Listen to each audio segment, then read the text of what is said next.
Marami po palang grupo ang handang tumulong sa ating kapwa-tao. At marami din pong mga kabataan ang sumasali para maisulong ang kaunlaran ng ating bayan. Sana po ay maging bahagi din po kami sa pagtulong sa ating kapwa. O kaya sanayin nating palagi na makabahagi sa paggawa ng mabuti. O, Bible story naman. Sige po, Kuya Eric. Okay, kahapon ay natunghayan natin ang tungkol sa ginawa ng Panginoon sa mga anak ni Israel. Opo, Kuya Eric. Sinaktan po sila ng Panginoon dahil sa ginawa po nilang malaking kasalanan sa Kanya. Nagsalita po sila kay Aaron, nagawan po sila ng guyang gintong Diyos-Diyosan at pangunahan sila. O kaya naman pinarusahan sila ng Panginoon dahil sa kanilang paggawa at pagsamba nila sa hindi tunay na Diyos. Kaya naman 3,000 katao ang nangamatay sa kanila. At pagkatapos nun, ito pa ang sumunod na nangyari. Basahin natin ang nakasulat sa Aklat ng Eksodo sa 33, 1 hanggang 11.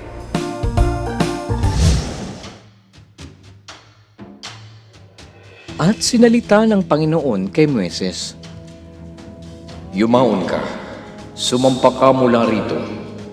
Ikaw at ang bayan na iyong isinampa mula sa lupain ng Ehipto.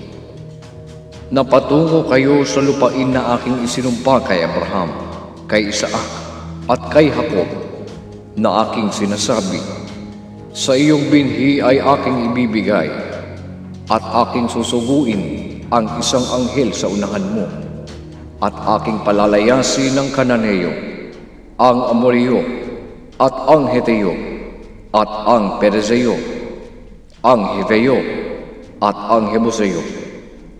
Sa isang lupaing binubukalan ng gatas at pulot, sapagkat hindi ako sasampa sa gitna mo, sapagkat ikaw ay bayang may matigas na ulo. Baka ikaw ay aking lipulin sa daan. At nang marinig ng bayan ang masasamang balitang ito, ay nanangis sila at walang taong nagsuot ng kanyang mga pahiyas. At sinabi ng Panginoon kay Moises, Sabihin mo sa mga anak ni Israel, kayo'y isang bayang may matigas na ulo. Kung ako'y sumampa sa gitna mo, na sandali ay lilipulin kita. Kaya't ngayon alisin mo ang iyong mga pahiyas sa iyo upang aking maalaman kung anong aking gagawin sa iyo. At ang mga anak ni Israel ay naghubad ng kanilang mga pahiyas mula sa bundok ng Horeb. Kinaugalian nga ni Moises na dalhin ang tolda at itayo sa labas ng kampamento na malayo sa kampamento, at kanyang tinawag iyon Tabernakulo ng Kapisanan. At nangyari na bawat magsiyasat sa Panginoon ay lumalabas na pumaparoon sa Tabernakulo ng Kapisanan na nasa labas ng kampamento. At nangyari, pagka si Moises ay lumalabas na napasa sa tolda, na ang buong bayan ay bumabangon at tumatayo, bawat lalaki sa pintuan ng kanyang tolda, at pinanunood si Moises hanggang sa makapasok sa tolda. At nangyari, pagka si Moises ay pumapasok sa tolda, ay bumababa, ang haliging ulap ay tumitigil sa pintuan ng tolda. Ang Panginoon ay nakikipagsalitaan kay Moises, at nakikita ng buong bayan ang haliging ulap at tumitigil sa pintuan ng tolda. At ang buong bayan ay tumitindig at sumasamba, na bawat isa'y sa tabi ng pintuan ng kanyang tolda, at nakikipagsalitaan ang Panginoon kay Moises ng mukhaan, gaya ng isang taong nakikipagsalitaan sa kanyang kaibigan. At siya'y bumabalik uli sa kampamento. Datapwat ang kanyang tagapangasiwang si Josue, na anak ni Nun, na may kabataan pa, ay hindi umaalis sa tolda. Pinapupunta po pala ng Panginoon ang mga anak ni Israel sa lupaing kanyang ipinangako kay Abraham, kay Isaac at kay Jacob, ang lupaing binubukalan ng gatas at pulot. Opo, Kuya Eric, at bumababa po ang haliging ulap at tumitigil sa pintuan ng tolda pagka pumapasok po si Moises sa loob nito. At ang pangyayaring iyon ay nakita at nasaksihan ng mga anak ni Israel. At sila ay tumitindig at sumasamba. At bukas, God willing, samahan niyo kaming muli. Ating ipagpatuloy ang kwento tungkol sa mga anak ni Israel. Kaya't huwag kayong absent sa panonood ng Bible story. Ang mga grupo tulad ng Philippine National Volunteer Service Coordinating Agency ay handang tumulong at makisa sa mga proyekto ng ating bayan sa pamamagitan ng pagbo-volunteer. Sana ay maging handa din tayo sa pagtulong sa ating mga kapwa-bata. Hindi natin dapat ipagkait ang tulong sa iba nang walang kapalit. Tumulong tayo, lalo na sa mga nangangailangan. Dahil yun naman talaga ang utos ng Diyos sa atin eh. Basahin natin ang nakasulat sa aklat ng Deuteronomio sa 15 at 11. Sapagkat hindi mawawalan ng dukha sa lupain kailanman, kaya't aking iniutos sa iyo na aking sinasabi, bubukhin mo nga ang iyong kamay sa iyong kapatid, sa nagkakailangan sa iyo, at sa dukha mo sa iyong lupain.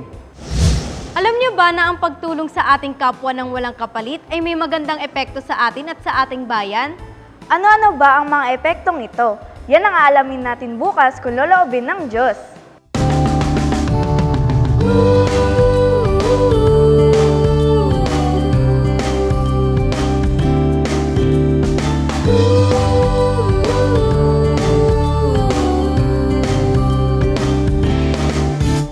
Ako'y may karapatan na marinig sa aking sasabihin. Ngunit may pananagutan ka ring makinig sa sasabihin ng iba.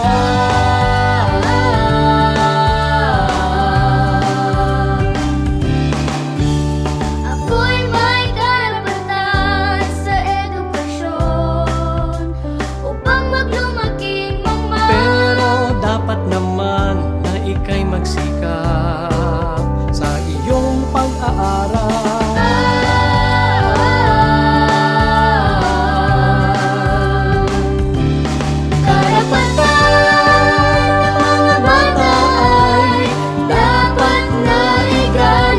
Sila'y turuan upang sa paglaki, huwag nilang hiwalayan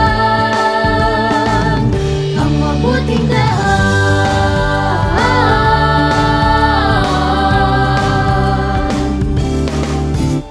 Ako'y may karapatang mabuhay at maglaro sa malinis na paligid. Kaya naman dapat lang na ika'y tumulong, na ingatan ng kapaligiran.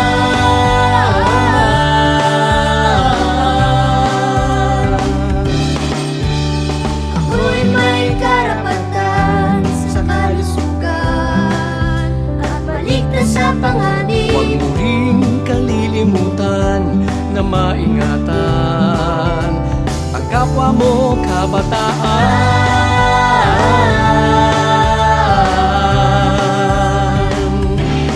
Karapatan ng mga bata ay dapat na igalang. Sila'y turuan upang sa paglaki, huwag nilang hiwalayan ang mabuting daan. Pagmamahal at paggalang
Hanggang dito mga bata, bukas get willing ay muli tayong magkita-kita. Dito lang sa nag-iisang Bible School on Air, ang KNC Show!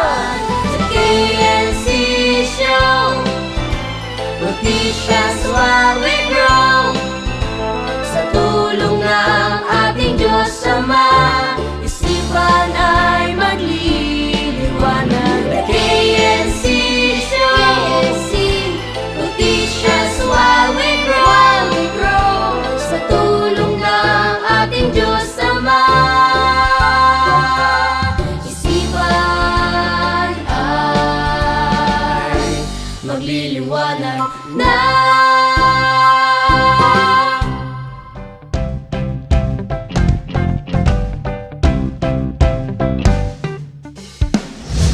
Ay handang tumulong at makiisa sa mga proyekto ng ating bansa. Bayan pala. Opo, Kuya Eric. Opo, Kuya Eric. At bumababa po ang... Halika,